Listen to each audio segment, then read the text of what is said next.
The alien princess walked beside the human in silence, and for a long time that silence felt heavier than gravity. They moved along the upper causeway of Aurelian Station, where the artificial horizon curved upward and the stars hung like frozen embers beyond transparent alloy. The station was old, older than most treaties, older than the war whose consequences still shaped the corridors they now crossed. Foot traffic thinned here. This level had been reserved for envoys, exiles, and those whose presence demanded discretion. The human's name was Elias Wren. He wore no uniform anymore. Just a plain coat, regulation boots, and the quiet posture of someone who had learned how to take up as little space as possible without ever appearing weak. Beside him walked Princess Saren of House Keeler, last surviving royal of the Thalassari Concord. Her form was tall and slender, her skin a muted silver blue that caught the station lights in soft gradients. The ceremonial crest that once crowned her brow was gone. In its place was a smooth circlet of neutral alloy, the mark of a displaced sovereign under interstellar protection. She had not spoken to him in 3 years. Not since the day the war ended. They walked past sealed observation decks and closed diplomatic chambers, their footsteps echoing in sync. Elias did not rush. He had learned that matching her pace mattered. The Thalassari considered haste a sign of emotional imbalance, and despite everything, Saren still carried her people's customs like scars that refused to fade. The silence between them was not empty. It was layered, thick with memory, restraint, and words that had been buried for survival. When the Thalassari Concord fell, it had fallen quietly. No dramatic final stand. No heroic last transmission. Just a systematic dismantling by Allied powers who decided the Concord's neutrality was inconvenient. Worlds were annexed. Fleets were absorbed. Royal lines were erased with bureaucratic precision. Saren had been a child when it began, a princess in title only, groomed for diplomacy rather than command. Elias had been there too, though not by choice. He had served as a human liaison officer assigned to the Concord, a minor role in a conflict humans insisted they were only observing. That lie had ended badly. They reached a viewing alcove overlooking Dock 7. A carrier was departing, its engines casting pale light across the glass. Elias slowed, then stopped.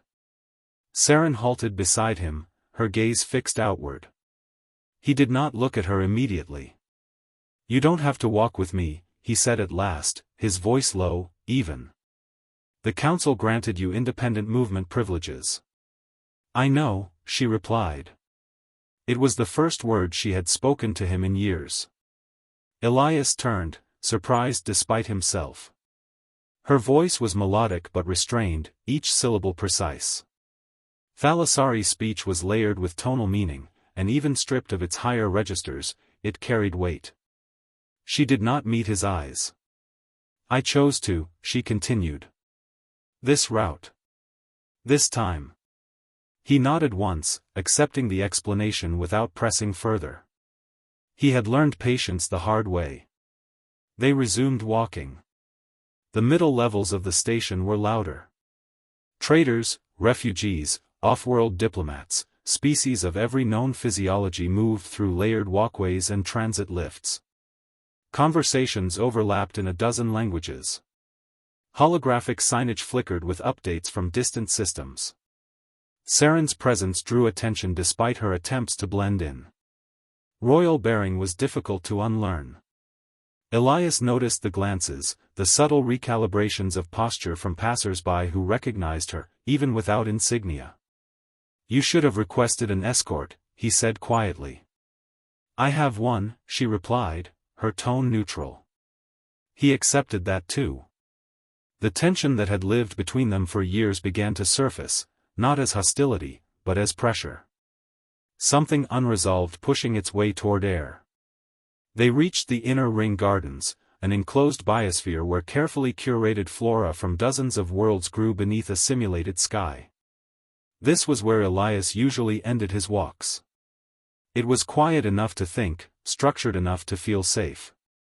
Saren slowed. "This is where you go," she said. It was not a question. Yes. She stepped into the garden beside him. The air shifted, denser, warmer, carrying the faint scent of chlorophyll and alien pollen. Light filtered through overlapping leaves, casting moving patterns across the path. For a while, they walked among the trees.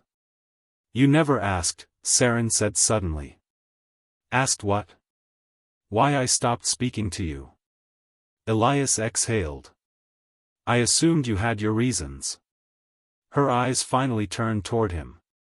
They were dark, reflective, ancient in a way no human gaze ever was.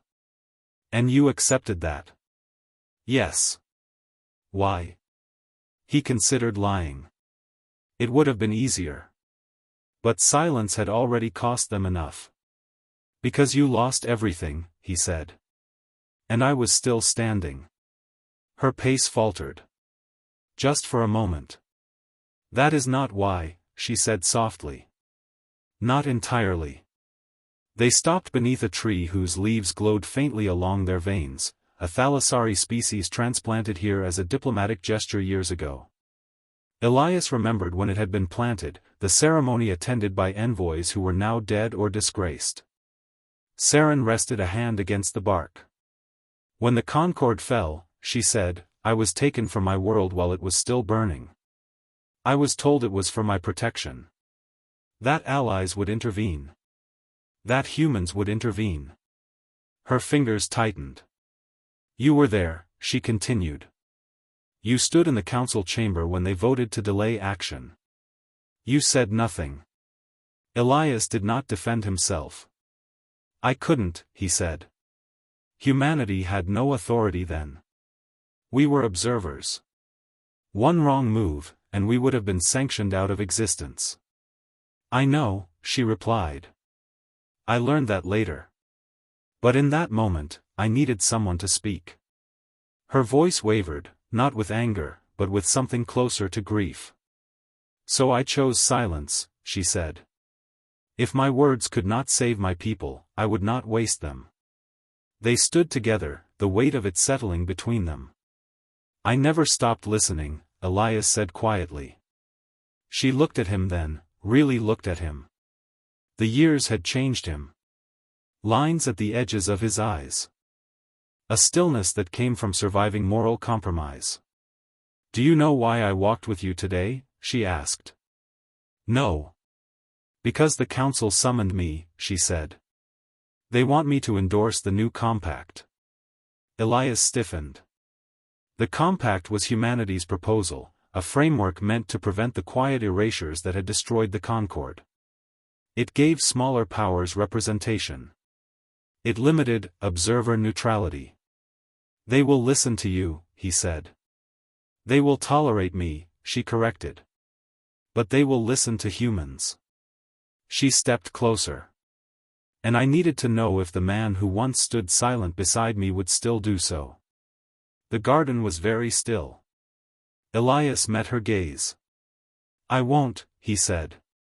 She studied him, searching for hesitation, calculation. Finding none. "That is why I am speaking now," she said. She straightened, her posture shifting, not into regal command, but into something more personal, more fragile. "For years, I avoided these words because I feared what they would demand of me," she said. "Gratitude. Forgiveness. Trust." She took a slow breath. "I forgive you," Saren said. "Not because you were right, but because you chose to change."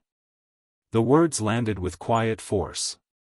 "And I trust you," she continued. "Because you walk beside me now, when silence would be safer." Elias felt something in his chest loosen, a tension he had carried without realizing its weight. "I won't let them erase another world," he said. Not quietly. She inclined her head, a thalassari gesture of accord. "Then walk with me into that chamber," she said. "And speak."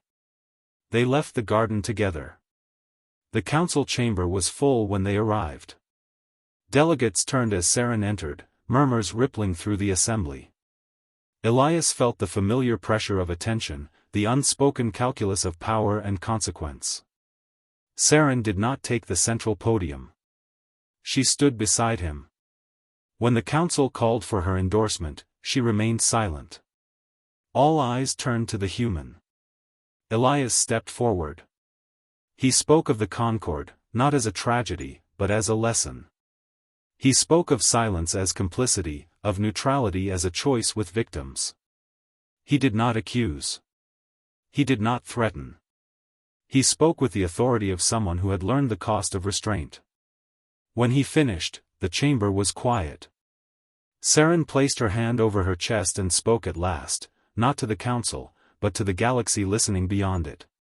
"We are done disappearing quietly," she said. The compact passed.